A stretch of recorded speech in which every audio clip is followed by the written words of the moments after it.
To the high school preview show presented by Gold Athletics. I'm your host, John Sarianides. And tonight I'm joined by my partner, Tyler Amaral. Tyler, how are you this evening? I'm doing good. We've reached Thanksgiving week. Yeah, we have indeed reached Thanksgiving week, and this is the Thanksgiving edition of the high school preview show. And before Tyler and I preview some of the biggest matchups for Thanksgiving, I do want to remind you we are brought to you by Gold Athletics. Winter and spring coaches, your seasons are just about here. Winter starts on Monday. Spring will be around the corner before you know it. If you need that last-minute fundraiser, winter coaches, to help your program get through the season, then you need to visit goldathletics.com. Matt Ross and his team have a variety of fundraisers that fit your program, your players, your school, and your community. Visit goldathletics.com today for more information. All right, Tyler, of course, Thanksgiving continues to be, and no pun intended, I'm going to preface it by saying no pun intended, continues to be a source of contention. It's a bone of contention, if you will. There's a lot of people that are on that we got to get rid of it wagon to balance out the calendar and finish the season sooner and play the playoffs after the regular season. Where do you stand on Thanksgiving? I know that a lot of opinions on it have changed in recent years. I think for a long time, it was an event in Massachusetts and in New England, specifically Massachusetts and Connecticut, that a lot of defenders of Thanksgiving were gatekeepers of it. But now you're starting to see more and more games being played on Tuesday and Wednesday night. There's a game at Fenway tonight between Melrose and Wakefield. There's several games that were played in Connecticut tonight. You're starting to see more games being played on Tuesday and Wednesday, less games being played on Thursday, and you're starting to see more people that are joining this movement of we need to get rid of Thanksgiving to balance out the schedule, play a regular season, and then do a true playoff. Where do you stand on Thanksgiving?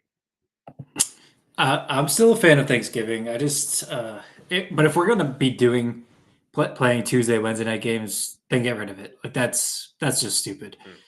Keep it on Thanksgiving. I think it's a good tradition. The only games that should be Tuesday and Wednesday are the games that are played at Fenway, because I do like that. I think the games at Fenway are cool, so I would keep that. Again, those should be the only games that are played prior to Thanksgiving. I think it for the smaller towns, it's maybe lost a little bit of its luster. Like I'm from Wareham born used to draw big crowds. It doesn't draw, it might draw 10% of what it used to 15, 20 years ago. I don't think that's true for everyone. We look at some of these top rivalries, like Marblehead Swampscott's one that stands out. That's a great rivalry. People always show up for that one. And I think you see, the Hawk rivalries, like Foxborough Mansfield, the 2-8 entering Thanksgiving, and people are still going to show up for that one. Football means a lot to those communities, so I think in some towns, the tradition will never die, and Thanksgiving is always going to mean something, regardless if a league title's on the line or not. So I'm still a fan of Thanksgiving. I just wish things were done a little bit differently, and I think I don't. I have doubts about whether it ever passes, but the Connecticut plan is the way to go forward for Massachusetts football. Again, not sure if we'll ever get there, but that's the plan that makes the most sense, where you're playing 11 games. You're ending the regular season on Thanksgiving like you were in the past, but you'll also have the statewide playoffs, and you don't have only league champions making it, and you're not giving out, 16 trophies or whatever it was. So I like the statewide alignment, and there should be a way to keep the statewide alignment and have Thanksgiving still be played in the regular season and carry that same level of importance as it did 10, 15 years ago. Yeah, and unlike me, who's strictly a football guy, you're not strictly a football guy. You're just as much into basketball. You bring just as much knowledge when it comes to high school basketball as you do with high school football.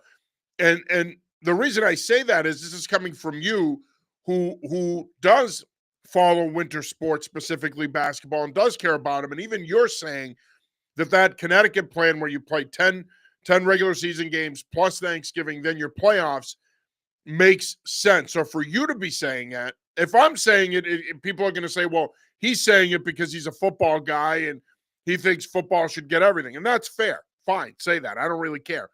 For you to be saying it, though, I think it speaks volumes, because I think, again, it speaks to the fact that Thanksgiving does matter, and it can still matter. And by the way, it's not going anywhere. It matters to too many communities. It's still the biggest regular season gate of any sport during the course of the school year. ADs need that money. Schools need that money. That money can be used to fund other sports in the department.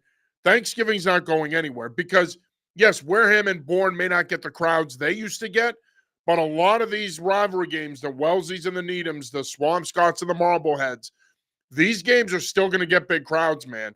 They're going to get big enough crowds that they're going to generate a profit. So the game's not going anywhere. I still think you're going to have teams playing on Thanksgiving. It's just a matter of, can you figure out a way to come up with a system where you can maintain Thanksgiving and play your playoffs afterwards? There's no world where that's going to happen unless, to your point, they embrace this Connecticut plan, which kudos to Steve Dombrowski, head football coach at Milton High School. Steve has tried to do it now for 4 years. He's been trying to get this Connecticut proposal passed. He's tweaked it 2 or 3 times. We're still stuck in the mud, if you will. We're not advancing when it comes to potentially playing a true regular season, including Thanksgiving and playoffs. You hope someday we get there. Unfortunately, though, Tyler, I don't think it's going to be anytime soon. No, I don't either, and I don't really get what the hangup is. Like, there's no reason why winter sports can't start.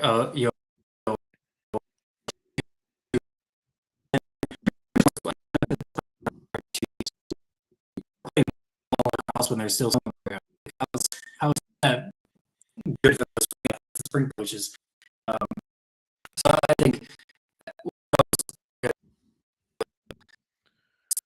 we're having a little audio issues with Tyler. I hope we can get him back here. I know that he was just talking about the fact that he supports the Connecticut plan. Again, we're having some technical difficulties here, so we're hoping to get Tyler back. Here we go. Tyler has come back now. So, Tyler, you with us? I hope so. Yes, you were having some technical difficulties there. So, you were saying I don't know what's going we on. lost you somewhere where you started talking about the winter calendar. Oh, so did you hear my winter sports benefit, I think, but spring sports benefit more than anyone. I said because currently you have baseball and lacrosse practice going on with snow on the ground. So that's no good. So I think it would benefit everyone if we pushed it back a couple weeks. And the next point I was going to make is Steve Dombrowski's accomplished a lot on the field as a coach, obviously. But if he gets this Connecticut plan passed, I think that's his biggest accomplishment. It'd be a major win for Massachusetts football if we get that one across. Yeah, I think it's a long shot, and unfortunately, I think if he does ever come up with a way to get that plan approved, I would equate it almost to Moses parting the Red Sea, but we'll see. I have no faith that the MIA and the various committees in the MIA are going to pass that proposal. Nonetheless, we're still playing Thanksgiving, so that's the good news, and we still have several big-time matchups. Of course, the biggest game of them all is going to be this St. John's Prep Xaverian game.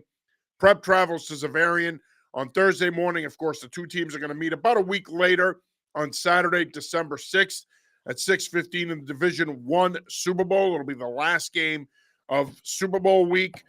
And look, I mean, people have already asked me, how do you play it if you're St. John's Prep? How do you play it if you're Xaverian? Do you play your guys? Do you not play your guys? You 100% play your guys. You want to win the game. For St. John's Prep, an undefeated season and a conference title are on the line. You want to win the game. You want to go into that Super Bowl with momentum, and you want to be able to see what you did in the first matchup and tweak some things going into that second matchup. But I think this is going to be a hell of a game either way. I do believe both teams are going to play their guys, and I do think ultimately you're going to see a game that's going to be as competitive as we've seen in recent years with these two teams. They always play great games against each other. And I think, player guys. I think, regardless of the circumstances, if you're going to Gillette, you play your guys, unless you have somebody that's like banged up and he's going into it 70%, and you don't want to risk further injury. Then maybe you sit that, a couple guys like that. But you play your starters, you play your guys, you play to win. Especially with a game like this, we talked about programs that it means a lot to. Programs, big titles on the line. whoever wins the conference champ. So this game with huge implications. Maybe as much as you would if you weren't going to see each other, 9 days later. But, I expect these teams to go. I sort of think that these teams will split. So a couple years ago, Bavarian win both games. They won Thanksgiving and the Division One Super Bowl. Split this time around. I don't know which order it's going to be in yet, but I think we'll see a split. Maybe it's St. John's Prep and Zavarian, St. John's Prep Thanksgiving Zavarian in the Super Bowl, or the other way around. But these teams are evenly matched, especially with Zavarian with Shivigato back, and I think both games should be very fun. And again, I expect them to split the two meetings.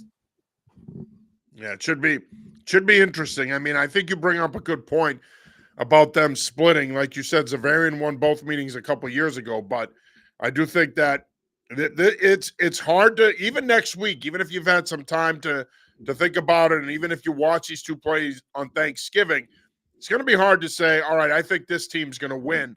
I think both of these teams, to be honest with you, it's one of those things. Sorry, I'm trying to adjust my mic here. I didn't want you to think I was doing something sus, but nonetheless, I do think, to your point, when you look at these two teams, and you mentioned Shivigato, he's the X factor here, because getting him back is huge for Zavarian, because we know what Christian McIntyre has done all year in that offense. We know what Will Wood can do. They've found a running game down the stretch here, and their running game's been really good in recent weeks. But Shivigato is the X factor, because now you don't just, if you're St. John's Prep, in both games, you're not just going to have to defend McIntyre now in that vertical threat. You're going to also have to figure out a way to stop the run with 6 guys in the box, and you're going to have to figure out a way to defend both of those guys. Shivigato balances the field up. So it's going to be interesting to see what St. John's Prep does. They are certainly in a tough spot, but I think that this is going to be a fantastic matchup between these two longtime rivals that always seem to play great matchups. Speaking of another game that has league title implications, that is King Philip traveling to Franklin. Of course, the Warriors have already punched their ticket to the Division III Super Bowl, where they will take on North Attleboro on Friday night, December 5th. That's slated for a 7:45 kickoff. The winner of this game wins the Kelly Rex division in the Hockomock League. This could be King Philip's last shot at a Kelly Rex title. They are slated to go down to the Davenport next year, which is ridiculous that you're going to have Mansfield, KP, North, and Foxborough on the same side in the Hawk competing for a league title. That's crazy.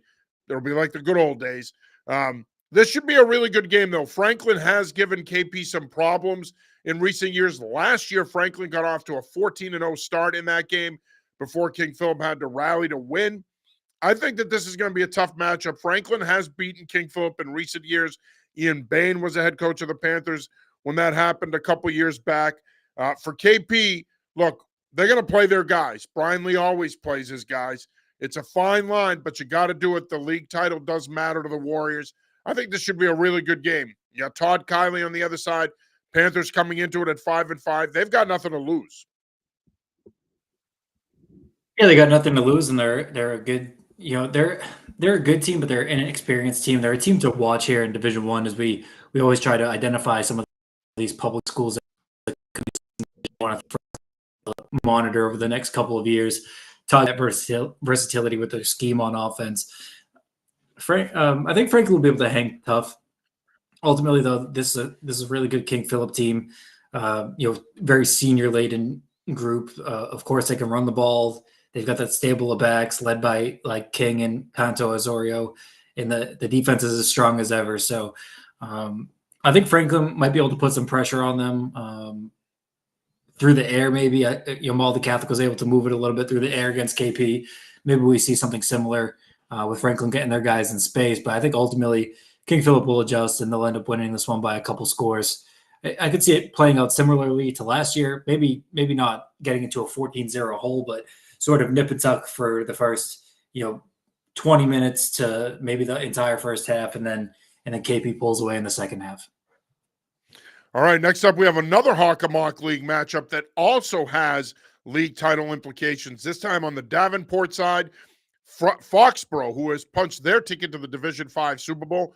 They will take on Shawsheen next Friday at 5 p.m. Second year in a row that those two teams are going to be meeting in the D5 Super Bowl. They traveled to Mansfield to take on their arch rivals, the Mansfield Hornets. The winner of this game wins the Davenport on the Davenport side of the Hockomock League. And look, there's no love lost between these two teams, Tyler. They have a long-standing rivalry. Quite frankly, they don't like each other. There's a lot of respect in the rivalry because you have two coaching legends in Jack Martinelli and Mike Redding, but there's no love loss here. And Mansfield, despite losing to King Philip in the playoffs a couple of weeks ago, still has something to play for. So they're going to come out flying. It's a talented football team. Tommy Villette, Andrew DiGirolamo, one of the best passing games in Eastern Massachusetts. And, of course, Foxborough. You talk about Ryan Foley, Jack Taft, that running game, Cam Dulesky. This should be a really good game. Similar situation a couple of years ago when Foxborough was already in the Super Bowl playing Hanover. Jack Martinelli had to decide to play his guys. I think they do play their guys in this one again. I expect a really good game between these two long-standing rivals. I'd be surprised if Foxborough sat their starters too. I think they're going to play their guys. I don't think we'll see Foley. Foley didn't play against Archbishop Williams in the state semifinals. But Jack Taft, he's filled in admirably. Foley played in the first couple of playoff games, but he's been banged up. In the 3 playoff games, Jack Taft has 12 touchdowns. He scored 5, and then he scored 4, and then he scored 3. So he's filling the shoes admirably for Foley. They're big, they're strong, they're physical up front. They play great defense.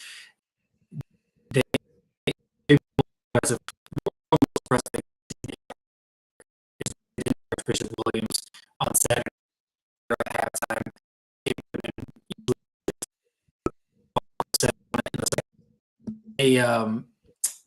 They had 45 total yards in the game. At halftime, Foxborough had 31 points. Archie's had 18 yards. They just totally suffocated, dominated at the line of scrimmage, at the point of attack. I think Mansfield will hold up better than Archbishop Williams did for sure, but I still think they might struggle with that physicality a little bit. I do think Foxborough will be able to run the ball. And then Cam Dulesky also made the plays he needed to make in this game. He was either 8 for 8 or 9 for 9, threw for about 160. They have some weapons in the passing game if they do decide to go that route. Guys like Colby Hassett and Cam Rice. So Foxborough, they have weapons, and again, super coached, obviously, and they're very sound on defense. I think ultimately Foxborough wins this one, but this is one of the games where it's a true toss-up, true coin flip every single year. I mean, we could be talking about one team is undefeated, one team's winless, and you don't know who's going to win the game. So when both teams are playoff teams and both teams have good, strong, competitive units, I think we're definitely going to see a good one. True toss-up. I like Foxborough, though. All righty, next up we are going to take a look at another matchup that's been a long-standing matchup, and that's Tewksbury-Wilmington. Of course, Tewksbury's been dominant all season long. The Redmen also punching their ticket to the Division 4 Super Bowl, where they will take on Scituate, the defending champion, next Saturday, December 6th. That game is scheduled to kick off at 12:45. Tewksbury's a wagon, man. I mean, that is, you talk about a talented team that has multiple players that can do multiple things. They're going to beat you lining up and running the football. They can throw it too if they need to. They play terrific defense. This is one of Brian Aylward's most talented teams that he's had in recent years. Yeah, I mean, listen, I think it's they made it to Gillette in 2019, and they lost to Springfield Central 2018. Yeah. 2018, one of those 2 years.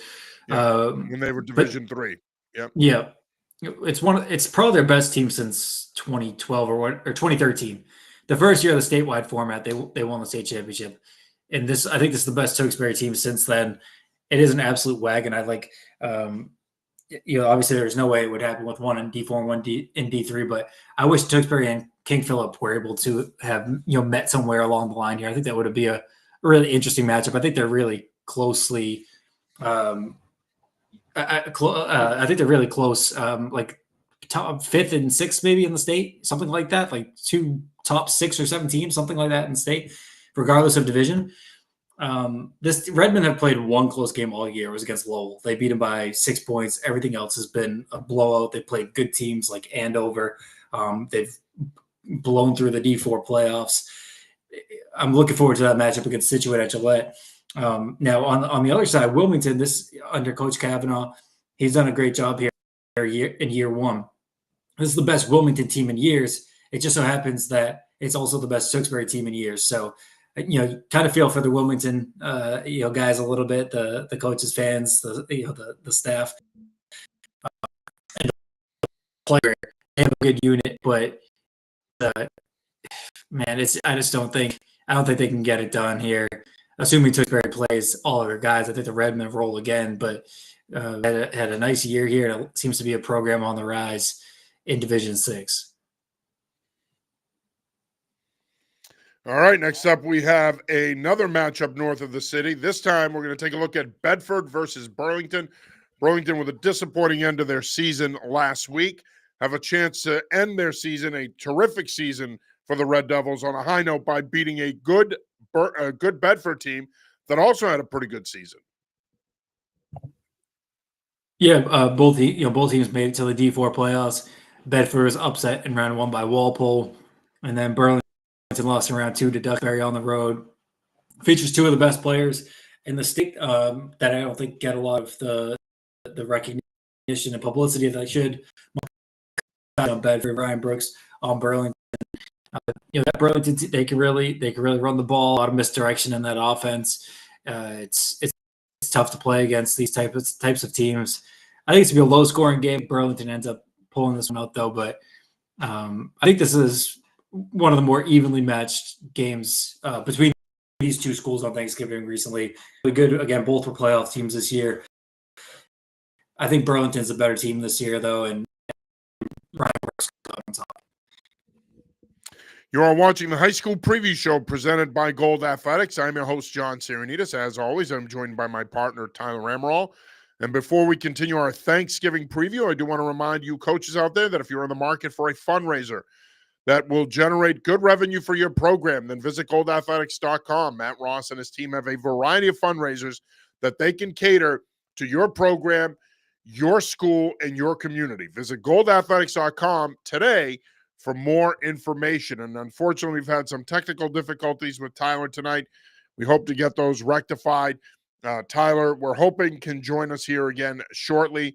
Unfortunately, there's been a little bit of a connection issue, but up until this point, we've previewed about 5 or 6 games, and we are previewing some of the top matchups in Massachusetts. And we're going to take a look at a couple of games in Connecticut as well. Of course, Maine wrapped up their season this past weekend. Vermont couple weeks ago. Rhode Island is also done, although they do have a handful of Thanksgiving Day games as well.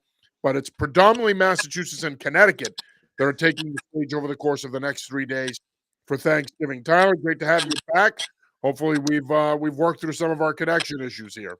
I have no idea what's going on today, and then my computer just says, you start reading the Goal Athletics, you start doing the Goal Athletics read there, and it says computer restarting. So great time for it to restart. It just had to update right now, I guess. Hey man, that happened to me a few weeks ago. I was on with Joe Murray, and my computer decided to update while I was on the Sports Hub. So I feel you. All right, next up we have another North Shore matchup. This one features Gloucester and Danvers. Bounce back year for the Fishermen. This is a program with a rich history of tradition and success. They've been dormant in recent years, but they bounced back this year, taking on a Danvers program that's been pretty consistent in recent years. When you look at this game, these were traditional wing T schools that ran the wing T as well as anybody in the state. They still have that element in their offense. Gloucester is a wing T team. Danvers also runs double wing T stuff. This should be a quick game if you're hoping to get home in time for Packers, Lions, and Thanksgiving dinner. Both of these teams are going to line up and run the football, so you won't be at the game very long. But in many ways, this is a tough one to call because this Gloucester team was pretty good this year, and Danvers, as I mentioned, has been pretty good in recent years as well. What are your thoughts on this one? Both well, Zach Fultz on Danvers, and then they've got the monster there in Gloucester with Cribbs and Allen and Severino, and I think that Gloucester is gonna rely on that that versatile attack, and that's going to be the difference. I think it's going to be pretty low score. Both teams can score, even though they run heavy. They can both score pretty quickly, but I think this one will be a little bit more low scoring, something like 21-14. I lean Gloucester here, but this should be a fun one. Another one of these matchups here on Thanksgiving where both teams made the playoff. Just by using common sense there, you would imagine that the teams would be sort of evenly matched. So I think this will be a good one, and Gloucester is another one of these programs on the rise here. All right, then we're going to stay in that area because we've got another matchup, and this is one of the best games in the state year in and year out. When we talk about saving Thanksgiving and the importance of playing these Thanksgiving games, typically this is one of the games that people will mention when they're making that argument, and it is Swampscott versus Marblehead. Look, these two schools have been playing for I think over 100 years now. Border rivalry, terrific rivalry, one of the best Thanksgiving matchups year in and year out in the state. This should be another fantastic matchup. Will Bush and Swampscott had a really good year. Of course, you're talking about Finn Gallup and Marblehead, who also had a good year. Both of these programs made the playoffs. Marblehead advanced and played in the second round. But there's no love lost between these two either. We were talking about this earlier with Foxborough and Mansfield. That applies to this matchup as well. These are two longtime rivals who, quite frankly, don't like each other. They respect each other, but they put it all on the line on Thanksgiving. Yeah, I think I've seen Swampscott, or I saw Swampscott once this year. I saw them once last year. I'm just always super impressed with Coach Pete Bush and what he does with that defense. They're always well coached. They're very rarely beat or exposed, always in the right position. I think that's going to be the case again here. This is an explosive Marblehead offense, but I think Swampscott is going to be able to take away some of the big plays that Marblehead's been able to rack up throughout the year. I think Marblehead has the edge talent-wise, though, so I do still think Marblehead wins. I just don't think it's going to be a blowout or anything. I don't think you're going to see too many of the long, explosive touchdowns that we've seen throughout the season. Magicians will still win this one, though, something like 17-14, 21-17. We've seen some terrific games between these two teams in the past. I think we get another fun one here. Yeah, I agree. And they always put on a show year in and year out, these two programs. And I don't think 2025 will be any different. All right, we're going to head south of the city here. We're going to go to the Patriot League for our next matchup, which features Scituate and Hingham. Hingham had a terrific season under Coach T.J. Byrne. They got to a second-round matchup against Malden Catholic. They take on a Scituate team that is a defending Division IV champion. They're going back to Gillette after knocking off rival Duxbury last week. As I mentioned earlier, they will take on Tewksbury on Saturday, December 6th. When you look at this Scituate team, Tyler, and Herb Devine will tell you this. I know for a fact because he has told me this. This is one of his gutsiest teams. This is a team that may not have the talent per se, and this is me saying this, not Coach Devine, but they may not have the talent we've seen in recent years, but they have playmakers in Johnny Donovan and Grayson Foley. They have playmakers in those guys. They're tough, and when they need their defense to step up and get stops, they've been able to do it. So while we know there's a formula with the Scituate program, they're tougher.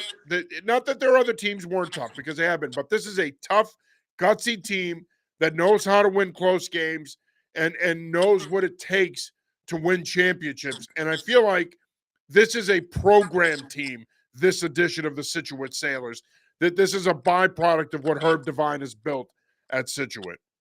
Yeah, it is. I agree with all of that. It's incredible what Herb's built at Scituate too. I mean, this was by no means a football power as recently as 15 years ago, and now that seems to be they seem to be playing at Gillette every year. We've already seen 3 matchups with Duxbury. They beat Amherst 6 years ago now. So what is that, fifth? I think it's 5th appearance in 7 years for the Sailors. Yeah. Which I never would have imagined that to be possible, in 2010 or 20. So Herb's done a terrific job with the program. Johnny Donovan, he's had a stellar year. I think everyone expected that going in, and then Grayson Foley, I think everyone knew he was good, but he's really emerged into a superstar. He's borderline all-state at both running back and defensive back. He's just a playmaker. He also returns kicks, so he's just an incredible athlete. He's one of the most dynamic game-breaking talents that we have in the state, and I expect him to keep that up here. It has been a nice run for Hingham here. I saw them play against Marshfield. They did struggle to score in that game. I think that's going to be the difference here. Situate's just too explosive on offense. They're going to be able to move the ball. I think not at will. The Hingham defense is pretty good. I think they'll be able to hang in there pretty tough. But I like 28-14, something like that. I like Situate here. All right, we're going to stay in the Patriot League with our next matchup as well, which features longtime rivals, Marshfield and Duxbury. These two teams have had some interesting games through the years, of course. They've also had games that have been mired in controversy. Remember a few years ago, former coach Dave Amaral sitting as starters.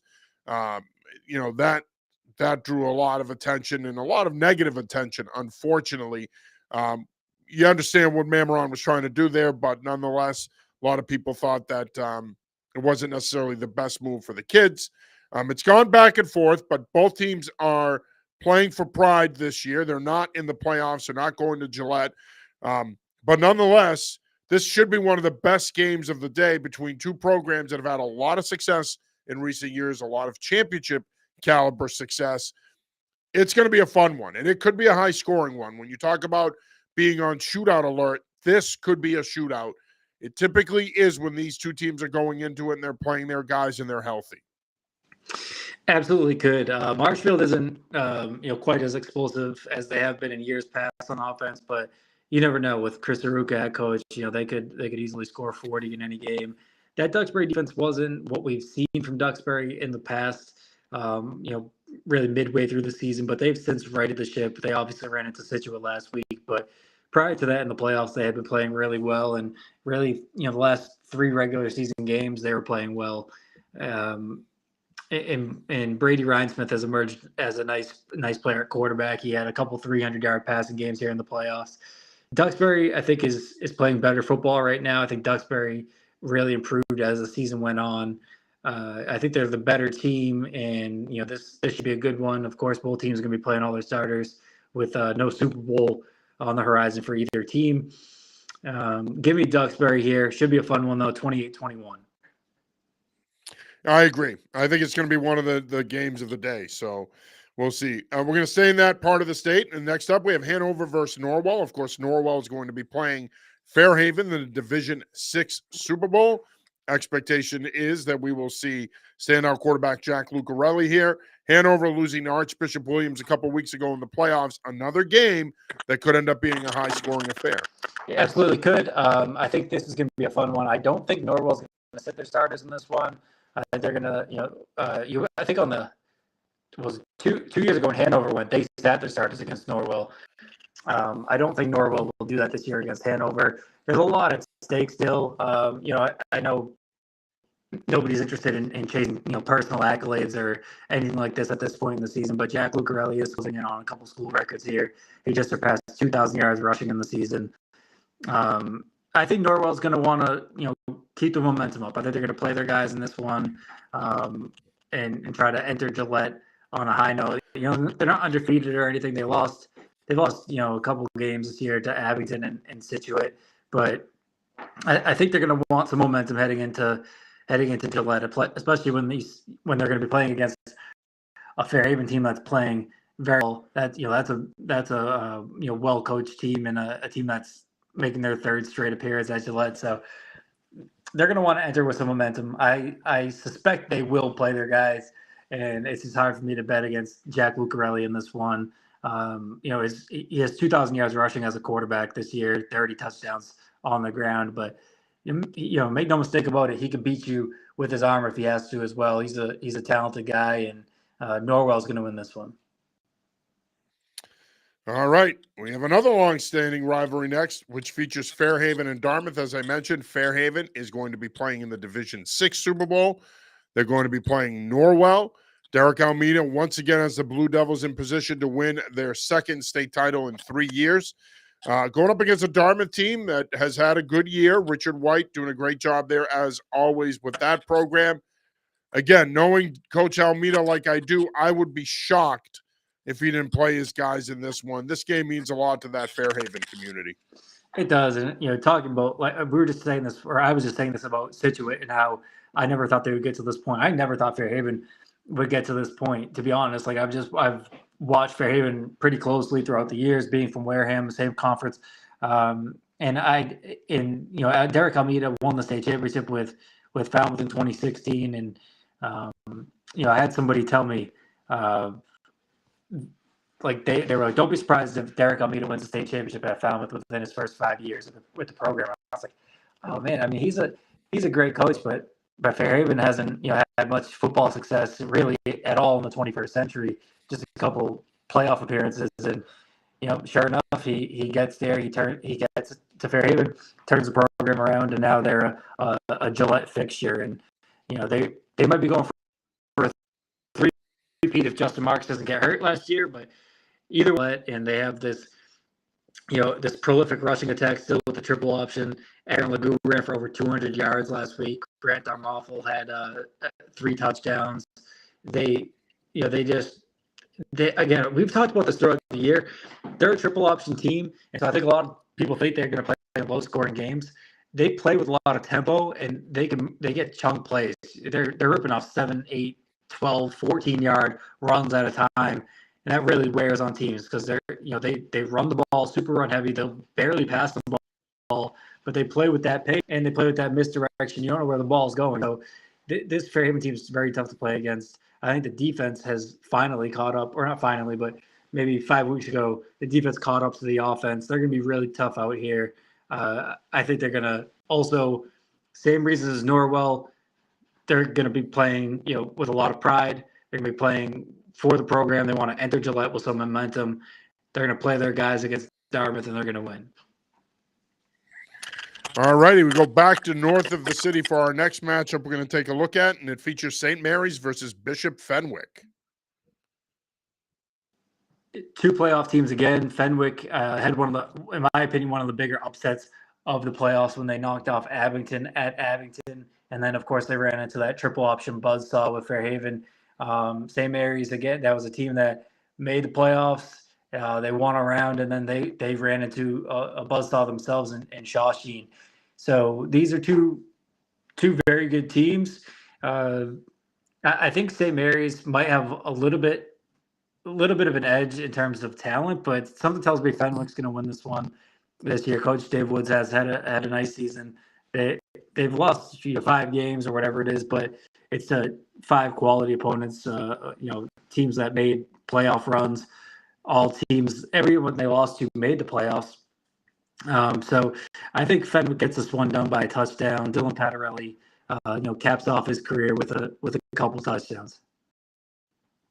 And finally, we're going to go to Central Mass for what should be an intriguing matchup. I'm going to coin it the La Chapelle Bowl. Uxbridge, Northbridge, of course. Legendary coach Ken LaChapelle coaching in his final game for the Rams. And this is a tough one for him because he's coaching his grandson at quarterback, and then he's going up against his other grandson who plays running back for the Spartans. When you look at this matchup, Uxbridge obviously wanting to go back to Gillette, and they were going for the 3-peat. It didn't happen, but nonetheless, I don't think they have anything to be disappointed in. It's been a great run for Matt Blunt and that program in recent years. And look, we could stay up the rest of the night and talk about Ken LaChapelle and his legendary career and what he's accomplished as a head coach. This is truly going to be a special day, special game. Means a lot to the people of both of these communities, specifically Northbridge. Yeah, I mean it's the last of all these La Chapelles. It's the final game for Camden and Joel as well. So it is going to be a special day. I would imagine that this one is going to get a lot of publicity around the state. This is one of the rare, I think, Central Mass games that's going to draw the Boston news stations out for it, for the Thanksgiving football coverage. I think Listen, I thought this, like entering the year, I thought there was a real chance that this was going to be similar to the St. John's Prep versus Bavarian, where we'd get it on Thanksgiving and then again at Gillette. Obviously, didn't turn out that way, but this is going to be a fun one. I think a lot of points scored in this one. That Uxbridge defense isn't quite what it has been in the past couple of years, but they can still score. I think Northbridge ends up pulling this one out, though, in a high-scoring game. Joel LaChapelle, he makes a couple plays with his arms and his legs, and the Rams win this one, but it should be fun. Yeah, it will be. And to your point, it will draw a lot of attention. A couple of matchups to look at in Connecticut. Of course, we have the annual rivalry game between New Canaan and Darien. Darien got off to a great start, tailed off down the stretch. New Canaan, number one team in Connecticut. Lou Marinelli has another wagon squad on his hands. It's going to be tough for Darien to pull off the upset here. This New Canaan team, they just keep chugging along. Even if they have a challenging game like they did a few weeks ago, doesn't matter. They bounce back.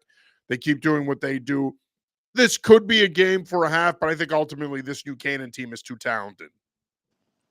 Tough to tell in these rivalry games how they're going to go, how they're going to play out, and particularly in the first half, I think. But usually, the more talented team ends up pulling away in the second half. I think that's going to be the case here.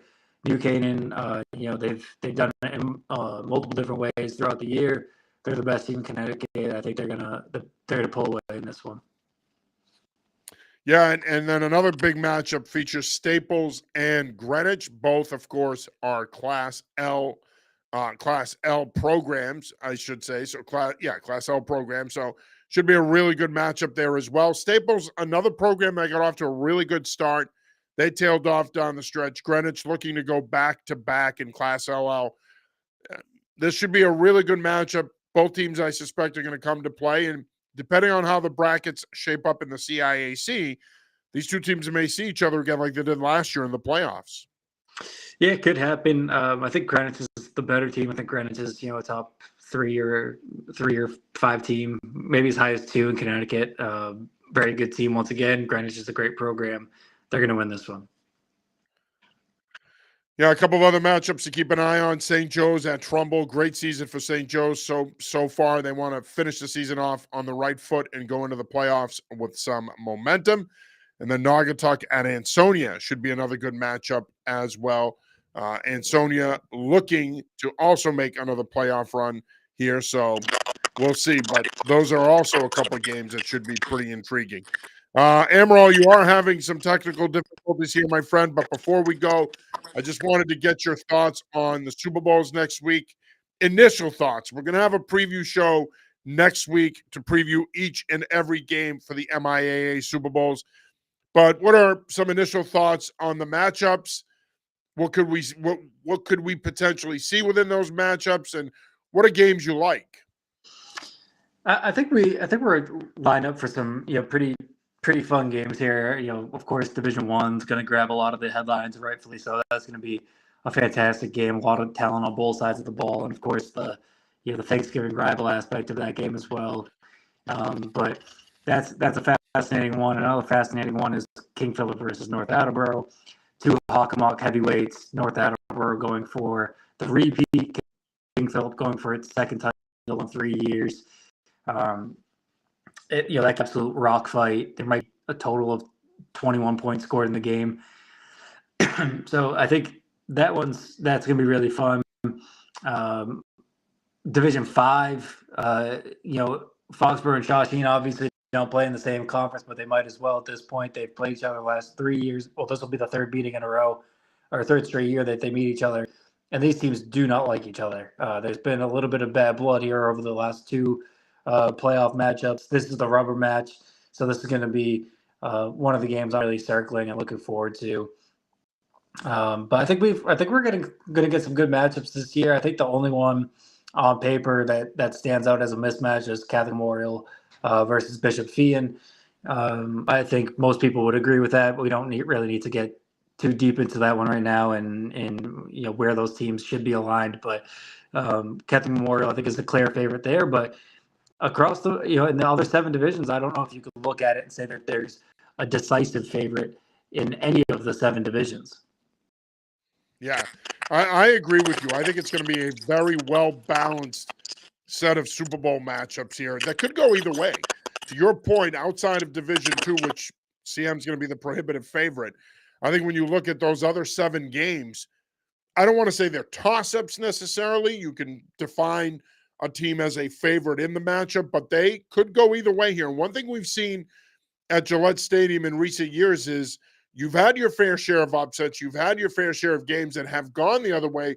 Just when you think, all right, this is this team's year, they end up losing at Gillette. So, again, I think that there's a lot of intriguing games here. I think it's a shame we don't have the breakfast so you can get some of these coaches and these kids together at that breakfast, and we can start the week off on the right foot and start talking about these games. It's disappointing that we've allowed politics and faux equity to enter the conversation. It's ridiculous. Unfortunately, these boys have worked hard to get to this point, and the fact that they don't get to have that breakfast so we can start the conversation and we can have some fun with the week is ridiculous, but there's nothing we can do to change it. So it's not coming back. So it is what it is. But nonetheless, I agree with you. I think we have some really, really intriguing matchups on tap in these MIA Super Bowls.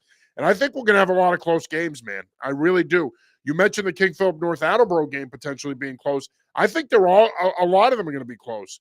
And it's not like it used to be where you had 10-minute quarters and the game was shortened and you typically had lower scores. You're playing 12-minute quarters now, but I just think when you look at these matchups on an individual basis, I think you're going to have a lot of close games. They should be. And I mean, we're getting a lot of, rematches, whether it's last year to this year, or regular season. Like St. John's Prep is very obvious familiar with each other. North Attleboro, King Philip, familiar with each other. Shawshene Foxborough, as I said, and then in Division 8 we're getting a rematch as well between Randolph and West Boylston.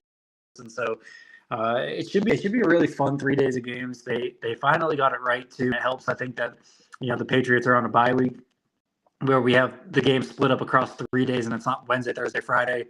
It's Thursday, Friday, Saturday.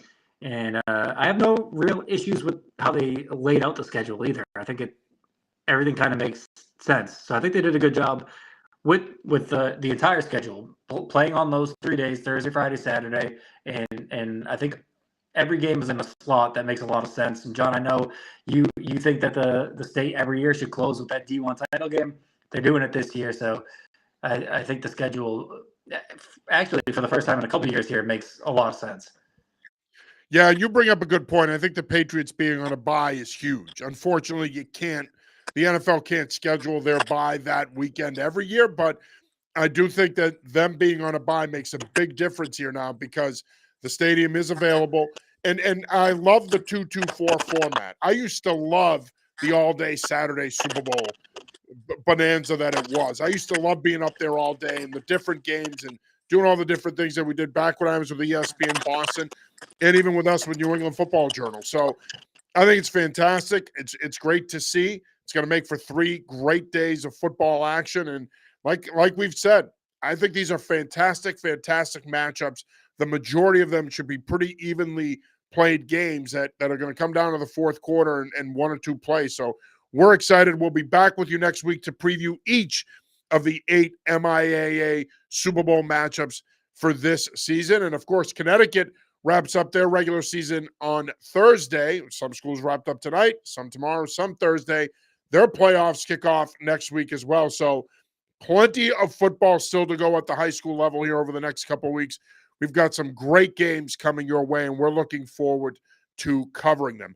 That'll do it for this week's episode of the High School Preview Show. For Tyler Amaral, I'm John Sarianides. Get out there and enjoy the games. It's Thanksgiving, as the great Lou Silva once said. Get out there and watch some football. It's going to be a beautiful day. It's supposed to be in the mid-50s, sunny. Get out there, get your coffee, put on a nice light jacket, and get out there at 10 a.m. rather, not 10 p.m. You might be doing something else at 10 p.m., probably Christmas shopping or sleeping off the tryptophan. But get out there at 10 a.m.